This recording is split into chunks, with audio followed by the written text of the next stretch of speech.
¿Están viendo la pantalla? No, Inge, nada. No, ok.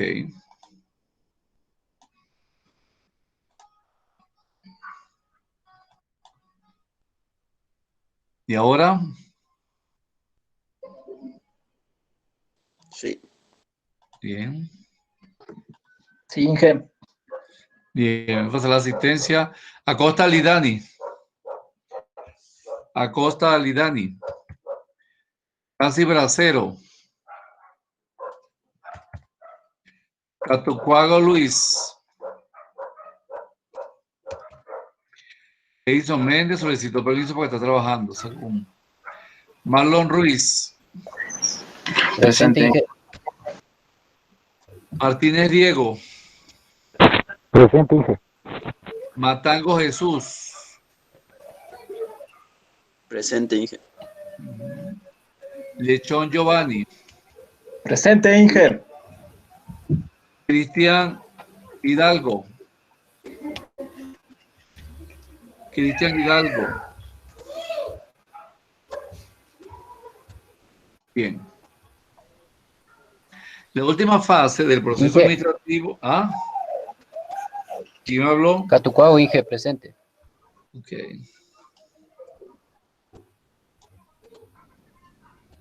Wow.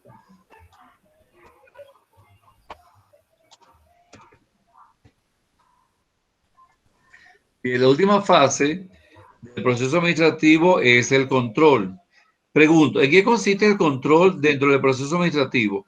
¿Qué busca la administración cuando realiza la fase de control? Díganme ustedes, ¿cuál es el propósito de la fase de control como última fase del proceso administrativo?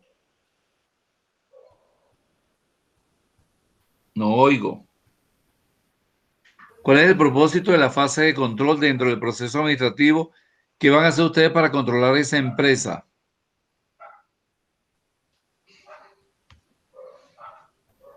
Medir y corregir los problemas que se suscitan con los subordinados. Exactamente. El propósito del control es verificar qué problemas existen en referencia a la planificación, a la organización y la dirección y corregirlos a tiempo antes de que se produzca el final del ejercicio administrativo. Quiere decir que para facilitar de manera eficiente el logro de los objetivos, que es posible planear, crear una estructura organizacional como segunda fase y dirigir para motivar a los empleados como tercera fase. Sin embargo, no hay garantías de que las actividades se realicen como se planearon, ya que las metas que los administradores buscan muchas veces no se alcanzan. Por lo tanto, el control es importante, ya que ejerce un vínculo final en la cadena funcional de la administración. Sin embargo, el valor de la función de control radica en la relación con la planeación y delegación de actividades. Quiere decir que el control es humano. Lo que hace es verificar que las actividades humanas se hayan llevado en perfecta armonía.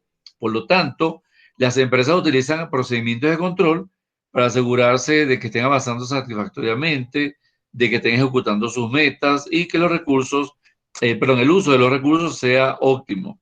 Ahora, hay empresas que quizás dependan más de los procedimientos de control que muchas otras empresas.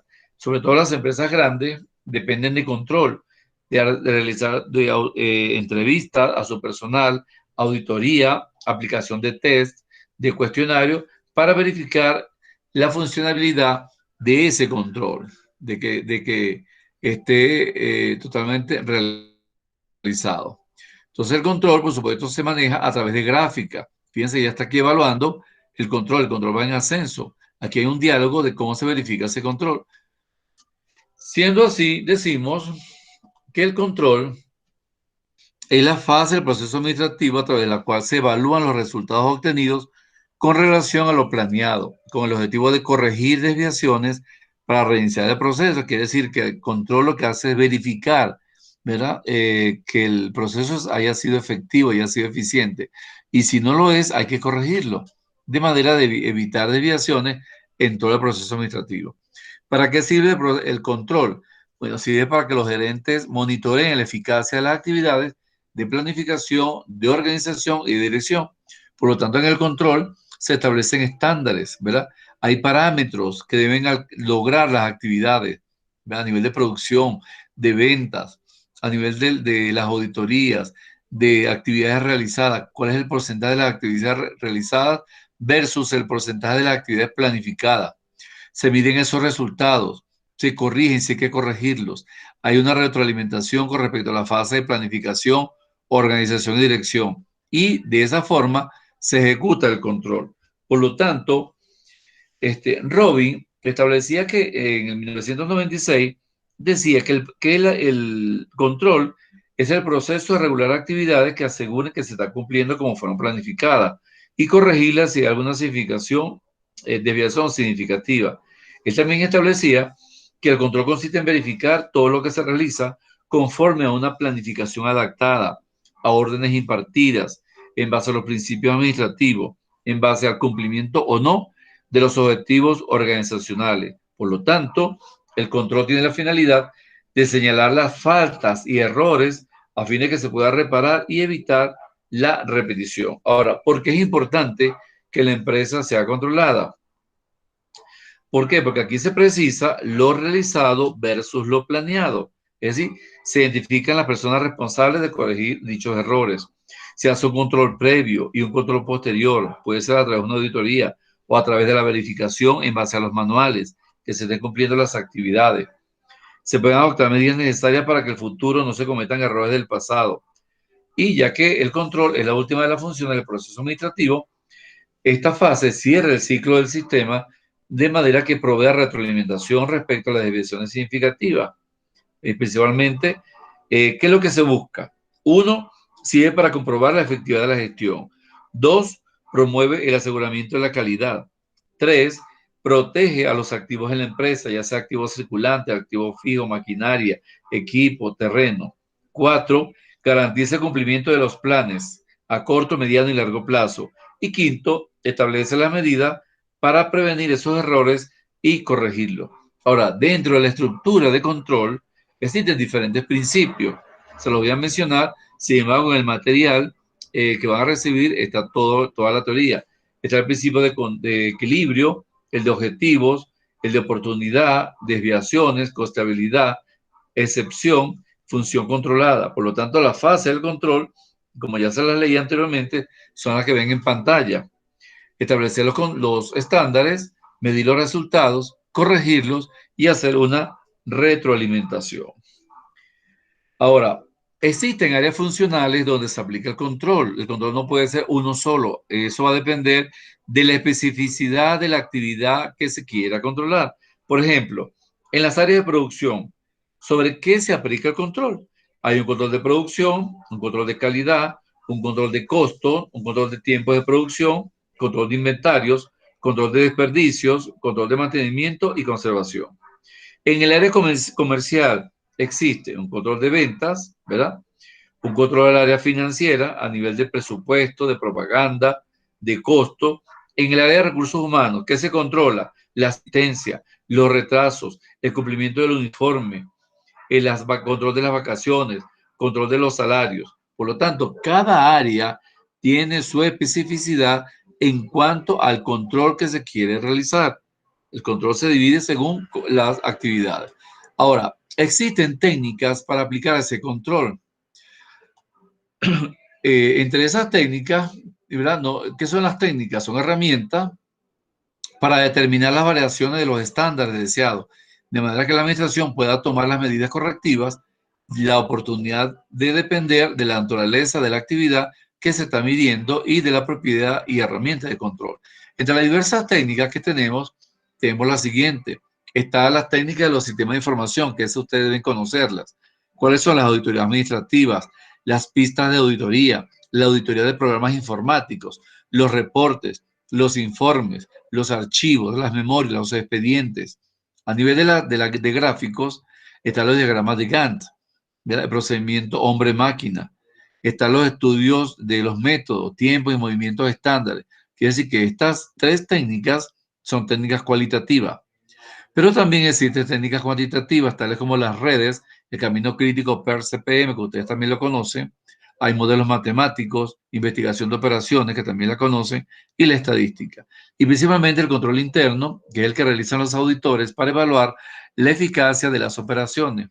Por lo tanto, existen técnicas cualitativas y técnicas cuantitativas. Ahora bien, estas técnicas, como son tantas, lo que buscan es medir la eficiencia de la situación financiera de la empresa, ¿verdad? Mientras que hay otras que indican la eficiencia en la producción, la eficiencia en compra, la eficiencia en contabilidad, la eficiencia en venta, pero todas son herramientas de control para evaluar la gestión de la empresa. Según lo establece Munch en el 2010, él decía que el propósito del control es determinar variaciones de los estándares deseados de manera que la administración pueda tomar medidas correctivas a través de las técnicas, sean estas cualitativas o sean cuantitativas. Por lo tanto, el objetivo de las técnicas es determinar variaciones de los estándares deseados de manera que la administración pueda tomar las medidas correctivas a tiempo según sea el caso. ¿Sí? Entonces, por ejemplo, en una auditoría administrativa, que es una auditoría, una herramienta, una técnica de control cualitativa. ¿Qué se busca allí? Verificar la planeación del trabajo, verificar la investigación de nuevos productos, analizar la evaluación de la información y, por supuesto, elaborar un informe final. En los reportes, ¿verdad? Y en los informes, ¿qué se busca allí controlar? Que cita redactar documentos que se utilicen especificando el control de las operaciones de los proyectos. Por lo tanto, los informes de control, su propósito es controlar directamente las operaciones y los reportes, presentar datos más extensos a fin de que la gerencia pueda formular los planes.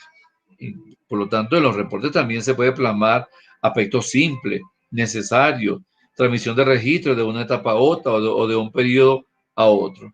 Y en los informes se resumen los aspectos de la investigación como proceso específico general a través de un listado de compras, cuáles son las compras más significativas, cuáles son los montos más significativos para ese año o para ese departamento. De esta forma, en el caso de los diagramas de Gantt, que es una técnica también cualitativa, el diagrama de Gantt, ustedes deben conocerlo, me imagino, no es más que un gráfico en el que se muestra la duración de un conjunto de actividades. El diagrama indica los tiempos que se utilizan para cada actividad. Quiere decir que por el eje vertical, ¿verdad?, están las actividades y por el eje horizontal están los tiempos o viceversa. También puede ser. Otra técnica es el procedimiento hombre-máquina. Esta técnica lo que busca es representar gráficamente las operaciones en un ciclo de trabajo, cuántos hombres realizan cuántas actividades en un tiempo específico. ¿Para qué? Para evaluar la rapidez en cuanto a movimiento y a tiempo, hombre-máquina. Ese es el propósito de esta herramienta. También podemos decir que esta herramienta mide el trabajo empleado para registrar los tiempos, los ritmos de trabajo que corresponden a cada elemento. Por ejemplo, abrir la caja, un tiempo; cerrar la caja, otro tiempo; revisar el contenido de la caja es otro tiempo. Entonces se van sumando los tiempos y allí se mide la efectividad del tiempo de cada hombre. Ahora, con respecto a las técnicas cuantitativas, como ya se lo dije, la primera está la red SPER. Esta técnica permite dirigir la programación de un proyecto, que ustedes están haciendo ahorita proyecto, y de hecho tienen que hacer proyecto para graduarse. Consiste en la representación gráfica de una red de tareas que se colocan en cada una de las cadenas para permitir alcanzar el objetivo de un proyecto. Por lo tanto, podemos establecer que en estas redes está el desglose del proyecto en tareas, el cálculo de lo que se quiere hacer en cada tarea en cuanto a tiempo, a hombres y a costos, la designación de un director de proyecto, de manera que podemos desglosar las actividades, el tiempo de inicio y el tiempo de final de ese proyecto. En el modelo matemático no es más que traducir el problema de una empresa en términos matemáticos a través de investigación de operaciones, y que esta técnica también está desarrollada a través de modelos matemáticos, estadísticas, ecuaciones diferenciales, algoritmos, para tomar decisiones y desarrollar programas informáticos, que ya esto ustedes también lo conocen porque es su área. Por lo tanto, el objetivo de estas técnicas es apoyar en la toma de decisiones al gerente de manera que pueda cumplir con los estudios fundamentados. La estadística, como ustedes la conocen, no es más que desarrollar métodos y procedimientos para recoger, clasificar, resumir y hallar regularidades en cuanto al análisis de los datos. Y finalmente, el control interno, principalmente administrativo, es evaluar el sistema formado por un conjunto de procedimientos que esté reglamentado, que tenga actividades que se correlacionen entre sí para desarrollar objetivos de la organización. Y el propósito de este control interno es, podemos decir, optimizar que todos los recursos financieros, tecnológicos y humanos generen el menor desperdicio, generen más aprovechamiento del tiempo y establezcan políticas de operación para comprobar la información.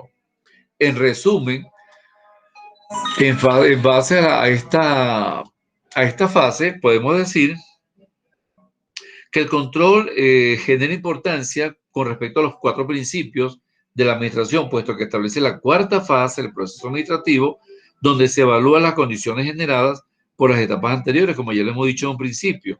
Establecer controles en cada una de las áreas funcionales, utilizando ya sea las técnicas cualitativas, las técnicas cuantitativas, para verificar que lo planeado está correlacionado con lo ejecutado. Y por lo tanto, determinar el logro del cumplimiento de los objetivos a mediano, a corto, a mediano y largo plazo, en tiempo y lugares adecuados. Ese es el propósito del control. ¿Alguna duda, alguna pregunta con respecto a la fase de control? ¿Dudas, preguntas? Se me fueron. Nada, Marlo. Ok. Bueno, entonces hasta aquí la clase. Le voy a colocar la actividad que tienen que hacer de control en la empresa con la cual están llevando a cabo el proceso administrativo, y para la próxima clase, entonces cada uno de ustedes defiende la fase de dirección que quedó pendiente y la fase de control con la actividad que ya les voy a colocar. ¿Alguna duda, alguna pregunta? Entonces serían 5 puntos la fase de control y 5 puntos la fase de dirección. Para la próxima semana serían los últimos 10 puntos de la asignatura. Bien. Bueno, si no hay más que pregunta, me retiro. Muchísimas gracias. ¿Pregunta? ¿Alguien quiere preguntar? Alex, Alidani, Cristian, Diego, Giovanni, Marlon, ¿alguna pregunta? ¿Alguna duda? ¿No? Ok, gracias, Alidani. Gracias, Diego. Entonces, en un rato le coloco la actividad. Muchísimas gracias y nos vemos cuando las clases empiecen luego del 31 de agosto. Vamos a tener las prácticas de la asignatura. Hasta luego. Un placer. Hasta luego. Una consulta. Chao. Diga, pregunte. De lo que nos informa de las clases presenciales, o sea, ¿qué tendríamos que ir todos los días? Sí, van a regresar a clase, pero se le va a llamar prácticas, pero va a ser híbrida. Luego les enviarán los horarios. Ah, ya, es que lo que pasa, como algunos trabajamos con esto de la pandemia, estamos... Yo no sé, no podemos, eso se los informará el director. movilizarnos, y ahora, ¿cómo podemos hacer así? Eso se los informa el director y el tutor de ustedes. ¿Quién es el tutor de ustedes? ¿Quién es el tutor? Ingeniero Hugo. El ingeniero Hugo. Bueno, ya Hugo les informará. Yo no he dicho nada, por si acaso. Ya Hugo les informará. Ya, listo, ingeniero. ¿Ah? Muchas gracias. Ok, ya Hugo les informará. Hugo les informará cuál es la situación, ¿oyeron? Listo, muchas gracias, ingeniero. Ok, gracias a ustedes. Hasta luego. Chao. Hasta luego, ingeniero.